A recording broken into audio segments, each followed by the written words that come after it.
ರಾಜ್ಯಕ್ಕೆ ಬೆಳಕು ನೀಡುವಂತ ವಿದ್ಯುತ್ ಸ್ಥಾವರದ ಪಕ್ಕದಲ್ಲಿ ವಾಸವಾಗಿರುವಂತ ಜನರ ಬದುಕು ನರಕವಾಗಿದೆ.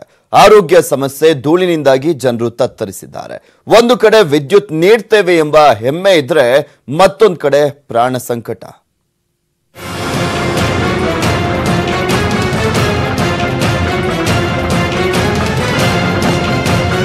ಇದು ರಾಜ್ಯಕ್ಕೆ ಬೆಳಕು ನೀಡ್ತಾ ಇರೋ ರಾಯಚೂರಿನ ಆರ್ಟಿಪಿಎಸ್ ಘಟಕ. ರಾಜ್ಯದ ವಿದ್ಯುತ್ ಉತ್ಪಾದನೆಯಲ್ಲಿ ಇಲ್ಲೇ 40% ವಿದ್ಯುತ್ ಉತ್ಪಾದನೆ ಆಗ್ತಾ ಇದೆ. ಆದರೆ ಇದೇ ಆರ್ಟಿಪಿಎಸ್ ಸುತ್ತಮುತ್ತಲಿನ ದೇವಸಗೂರು, ಶಕ್ತಿನಗರ, ಯದ್ಲಾಪುರ ಸೇರಿದಂತೆ ಹಲವು ಗ್ರಾಮಗಳಲ್ಲಿ ಅಸ್ತಮಾ, ಕ್ಯಾನ್ಸರ್ನಂತಹ ಶ್ವಾಸಕೋಶ ಸಂಬಂಧಿ ಕಾಯಿಲೆಗಳು ಕಾಡ್ತಿವೆ. ಇದಕ್ಕೆಲ್ಲ ಕಾರಣ ಆರ್ಟಿಪಿಎಸ್ನಿಂದ ಹೊರಬರೋ ಹಾರು ಬೂದಿ. ಎಷ್ಟೋ ಡಾಕ್ಟರ್ ತೋರಿಸಿನ್ರಿ, ಏನು ಆರಾಮಾಗಿಲ್ಲ. ಏನಂದಿ ಇದೆಲ್ಲ ಹಗಲೆಲ್ಲ ಗಾಡಿ ತಿರುಗಾಡ್ತಾವ, ರಾತ್ರಿ ಎಲ್ಲ ತಿರುಗ್ತಾವ, ಎಲ್ಲ ಧೂಳು ಐತಿ. ಯಾರು ಕೇರ್ ಮಾಡೋರಿಲ್ಲ. ಇಲ್ಲಿ ಕುಡಿಯೋಕೆ ನೀರು ಇಲ್ಲ, ಏನೋ ಇದು ಮಾಡೋರಿಲ್ಲ. ದೊಡ್ಡವರೆಲ್ಲ ಒಳಗೆ ಹೋಗಿ ಕೇಸಿ ಎಲ್ಲ ಇದು ಮಾಡಕತ್ತಾರ. ನಮ್ಗೆ ಯಾರು ನೋಡೋರಿಲ್ಲ, ಮಾಡೋರಿಲ್ರಿ. ಇಲ್ಲಿ ಬೂದಿ ಎಲ್ಲ ಈಗ ರೋಡ್ಗೆಲ್ಲ ಓದ್ದೆಲ್ಲ ಎಲ್ಲ ಮನೆಗೊಳಗೆ ಬರಕತ್ತವ. ಮನೆಗೆ ಹೋಗ್ಕೊಂಡು ಅಡಿಗೆಗ, ನೀರಿನಾಗ ಎಲ್ಲದ್ರಾಗ ಬರ್ತದೆ. ಬೂದಿ ಗಾಡಿಗಳೆಲ್ಲ ತುಂಬ್ಕೊಂಡು ಹೋಗ್ತಾವ. ತುಂಬ್ಕೊಂಡು ಹೋದಕ್ಕೆ ಅದಕ್ಕೆ ಒಂದು ವ್ಯವಸ್ಥೆ ಕರೆಕ್ಟಾಗಿಲ್ಲ. ಎಲ್ಲ ಬೂದಿ ಶೆಲ್ಕೆ ಅಂತ ಹೋಗ್ತಾರೆ ಅವರು.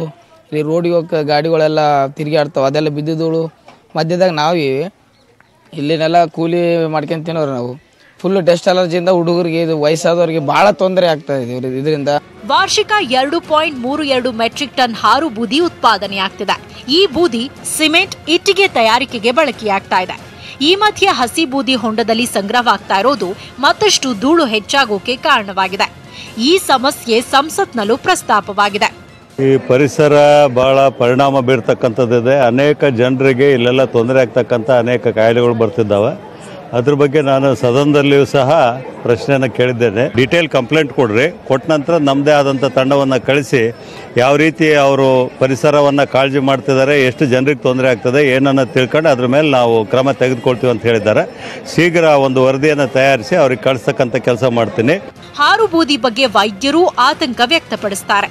YTPS ಅಥವಾ RTPS ಇಂದ ಏನು ಧೂಳು ಬರ್ತಾ ಇದೆ, ಒಂದು ವೇಳೆ ಆ ಧೂಳಿನಿಂದ ಅಲರ್ಜಿ ಬರ್ಬೋದು, ಬ್ರಾಂಕೈಟಿಸ್ ಅಂತ ಆಗ್ಬೋದು, ಅಥವಾ COPD ಅಂತ ಶ್ವಾಸಕೋಶ ಸಂಬಂಧಪಟ್ಟಂಥ ಅದು ಕ್ರಾನಿಕ್ ಎಕ್ಸ್ಪೋಜರಿಂದ, ಭಾಳ ದೀರ್ಘಾವಧಿಯಿಂದ ಅದಕ್ಕೆ ನಾವು ಎಕ್ಸ್ಪೋಜರ್ ಆದ ಡಸ್ಟಿಗೆ ಬರುವಂಥ ಚಾನ್ಸಸ್ ಕೆಲವರಿಗೆ ಇರ್ತದೆ. ಅದು ಕೆಪಿಸಿ ವ್ಯವಸ್ಥಾಪಕ ನಿರ್ದೇಶಕರು ಮಾತ್ರ ಪರಿಸರ ಹಾನಿಯಾಗದಂತೆ ಕ್ರಮ ಕೈಗೊಳ್ತೀವಿ ಅಂತಾರೆ.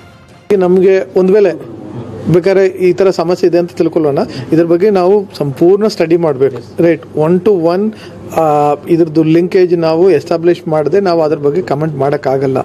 ರಾಜ್ಯ ಸರ್ಕಾರ ಕೂಡಲೇ ಈ ಬಗ್ಗೆ ಎಚ್ಚೆತ್ತುಕೊಂಡು ಜನರ ಆರೋಗ್ಯದ ಮೇಲೆ ಉಂಟಾಗ್ತಾ ಇರೋ ದುಷ್ಪರಿಣಾಮಗಳನ್ನ ತಡೆಗಟ್ಟುವ ನಿಟ್ಟಿನಲ್ಲಿ ಸೂಕ್ತ ಕ್ರಮ ಕೈಗೊಳ್ಳಬೇಕಿದೆ. ಶರಣಪ್ಪ ಬಾಚುಲಾಪುರ, ನ್ಯೂಸ್ 18 ಕನ್ನಡ, ರಾಯಚೂರು.